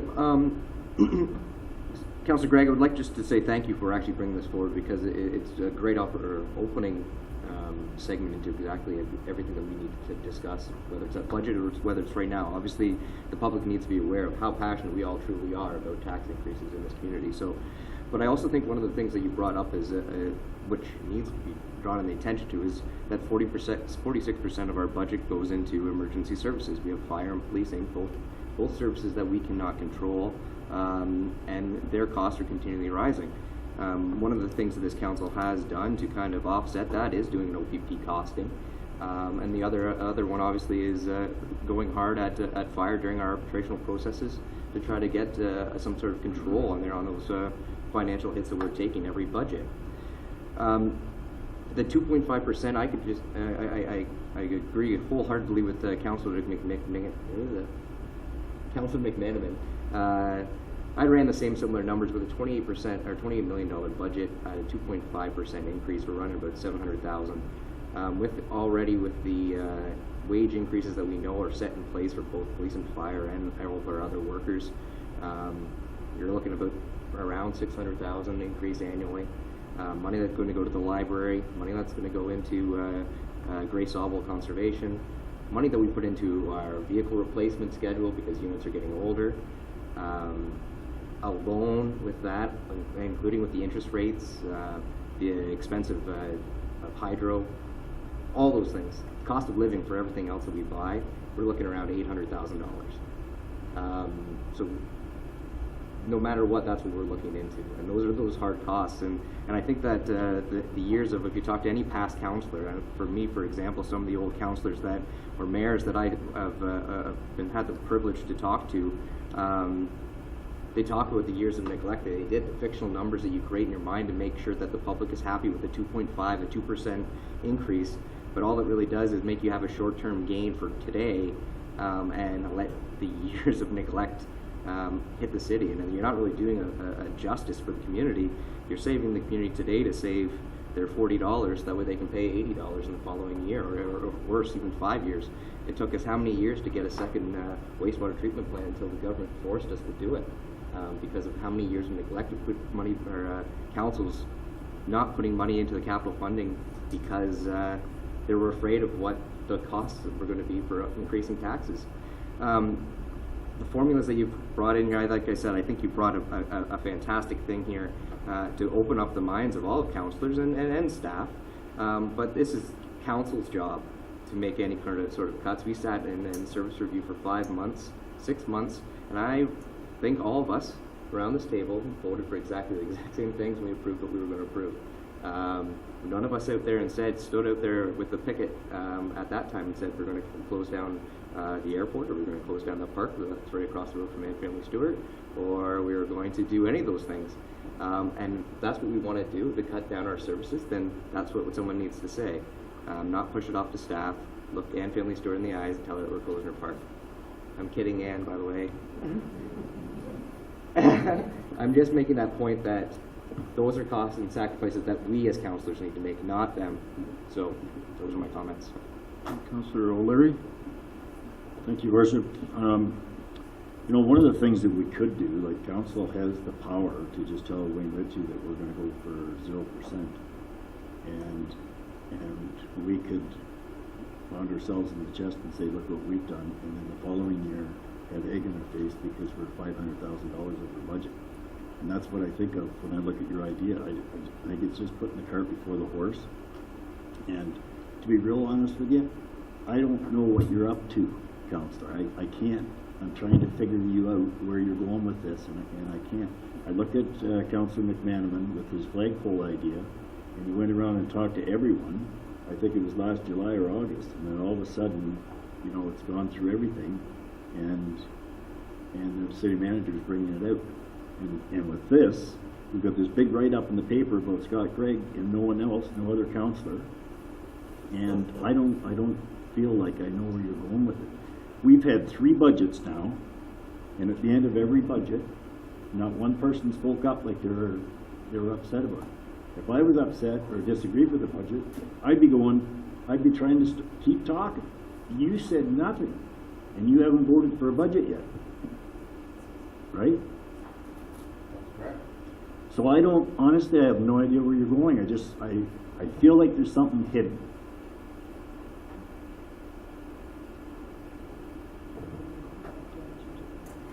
Are you done? Go ahead.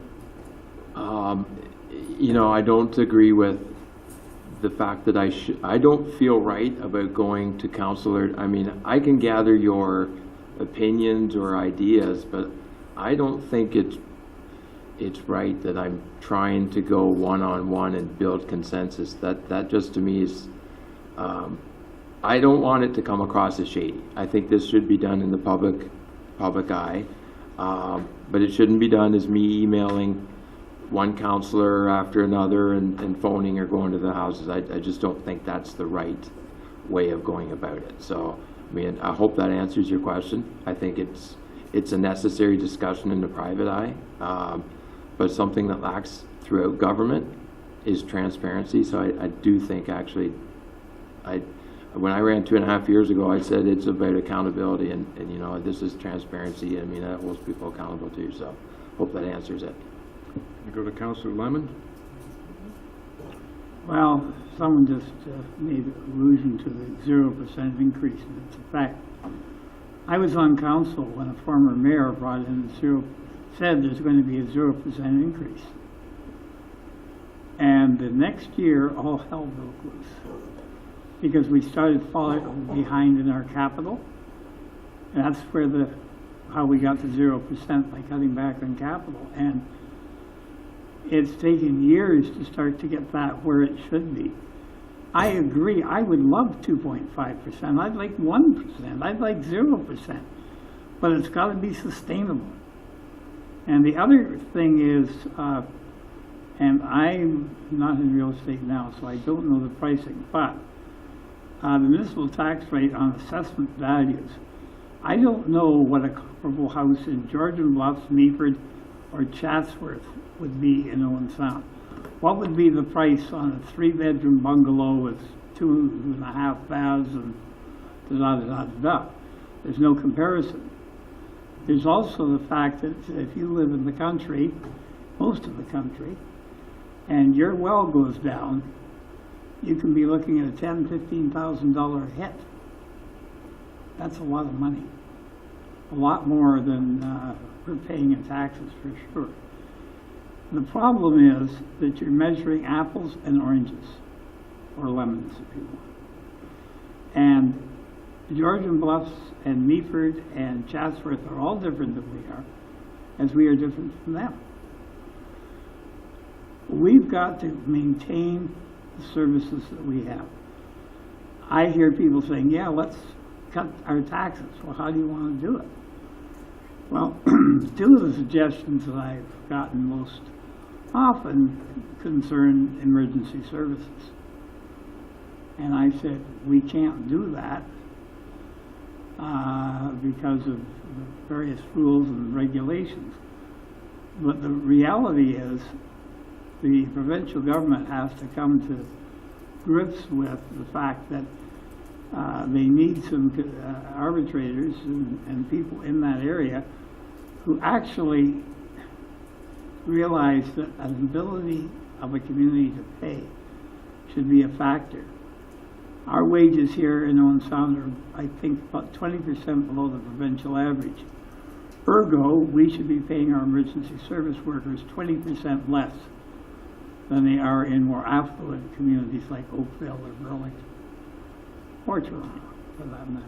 So let's get serious and put the onus on the provincial government to make statutory changes so that municipalities don't get bankrupted by the cost of emergency services. Thank you. Deputy Mayor Wright. I will too.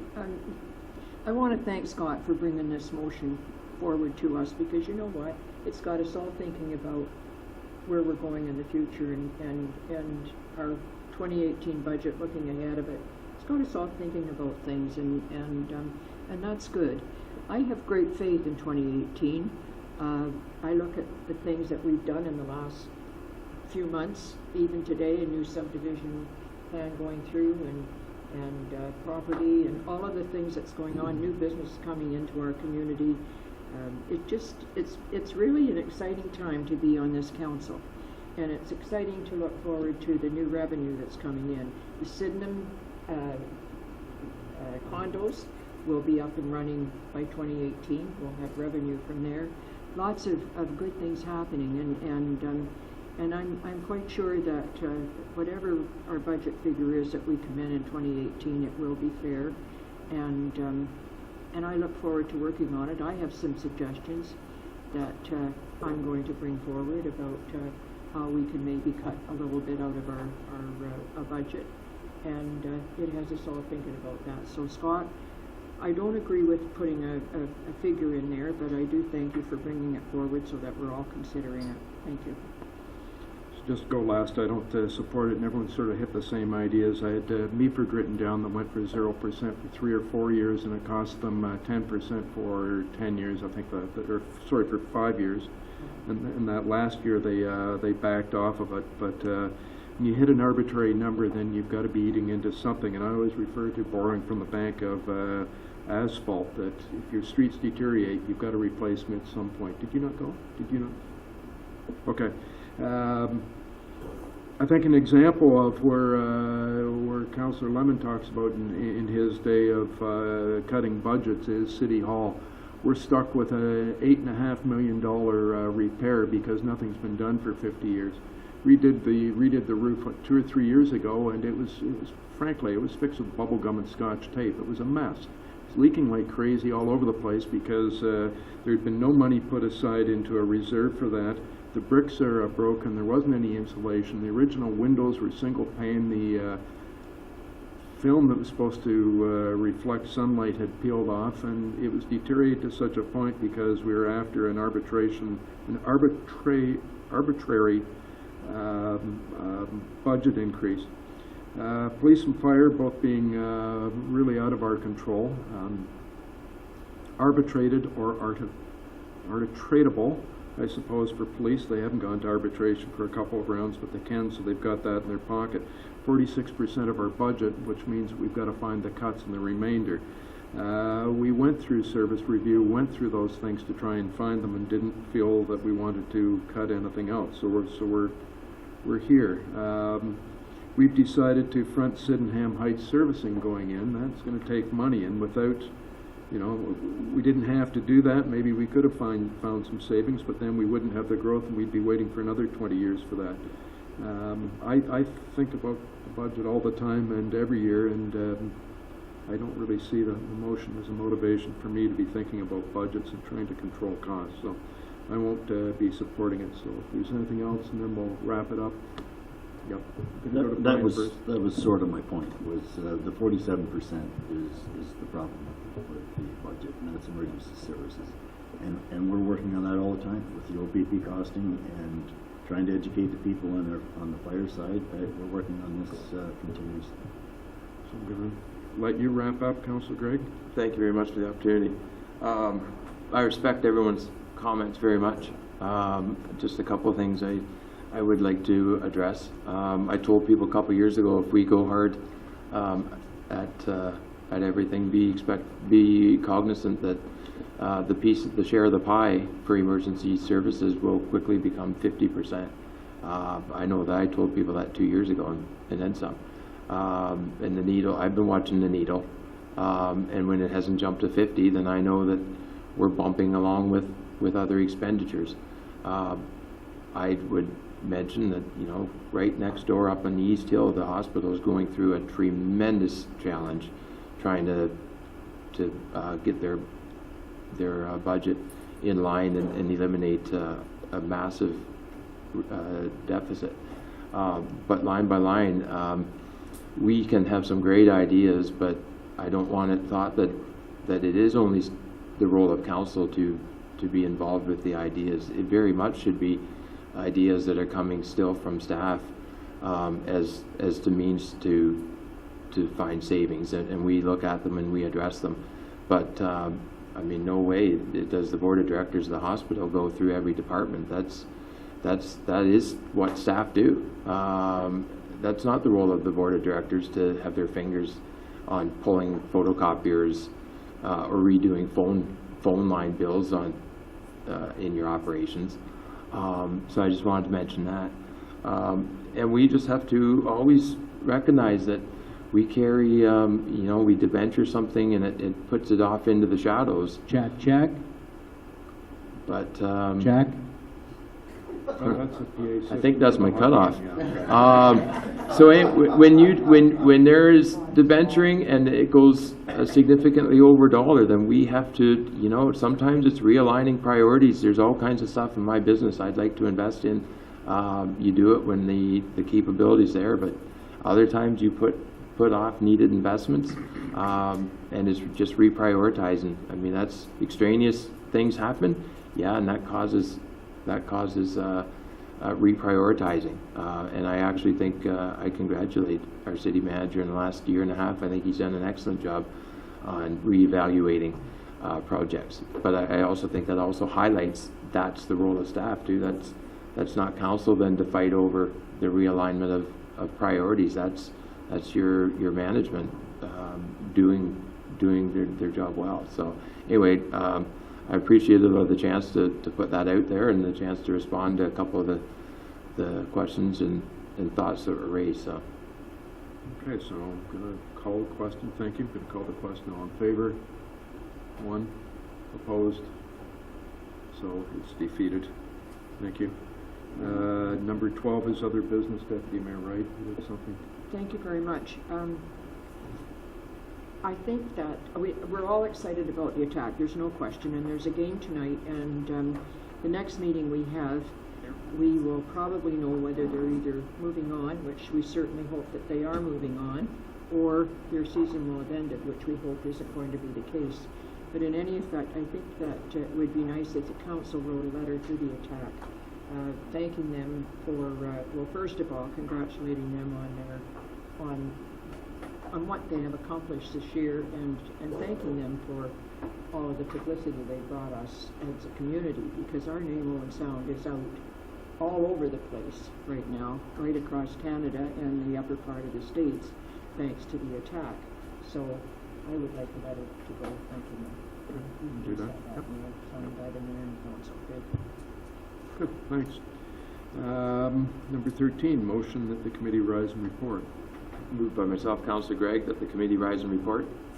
All in favor? That's carried. Number 14 is a resolution adopting proceedings in committee of the whole.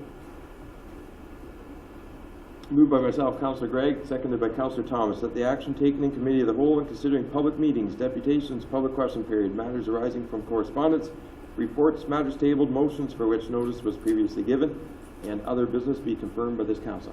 Thank you. All in favor? That is carried. Notices of motion, seeing none. New business by resolution, have none. Bylaws. Through your worship, the bylaws listed for approval on this afternoon's agenda include the confirmatory bylaw, a bylaw to execute 2017 Household Hazardous Waste Program municipal participation agreements with Chatsworth, Georgian Bluffs, Grey Highlands, Meaford, and West Grey. There's a bylaw to execute an employment agreement with Wayne Ritchie for the position of city manager, a bylaw to amend the zoning bylaw respecting rezoning at 3195 East Bay Shore Road, a bylaw to execute a lease agreement with Owen Sound Flight Services Inc. to operate a flight services business at the Owen Sound Airport, a bylaw to execute an agreement of purchase and sale with 2037005 Ontario Corp. Respecting property described as part of PIN 3704 70106, a bylaw to amend the sign bylaw to allow a pylon in the ZH zone for the Georgian Shores Marina, a bylaw to execute a lease agreement with Georgian Shores Marina for the installation of a pylon sign, a bylaw to execute a facility use agreement with Owen Sound Senior Lacrosse Club for the 2017 season, a bylaw to execute a lease and management agreement with Charles Bowie for the operation of the boat launches, and finally a bylaw to establish water and wastewater rates for Owen Sound effective May 1st, 2017. Thank you. Moved by myself, Councillor Gregg, seconded by Councillor O'Leary, that bylaw number 2017 50, 51, 52, 53, 54, 55, 56, 57, 58, 59, 60, 61, 62, 63, and 2017 64 be passed and enacted. All in favor? That is carried. So that completes our business for today. I believe it's 3:15 according to my watch. Thanks, everybody. We're adjourned.